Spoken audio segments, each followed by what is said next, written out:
Тікав побіля вітрин в світі тварин. Я стежив за людьми, з них мало хто жив, в тому числі нечистих. І я, сука, гнив.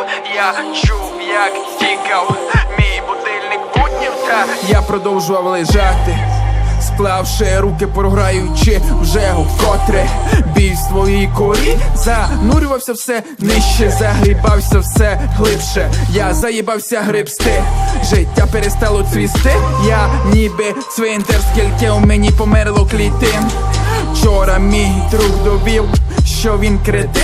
Я хочу карантин, я хочу курнути і розтворити свої волосі, бо відчуваю, що вийшов вже на волосці, як Дель Ніро в фільмі «Таксист». Де пропав мій запал? Чому я не рвусь? Руки впали нижче плінтуса. Я плюнув на себе, я поплив. Здається мені, що я застряв в багнюці особистих проблем і сижу в облозі. Здається мені, що я застряв в багнюці особистих проблем і сижу в облозі.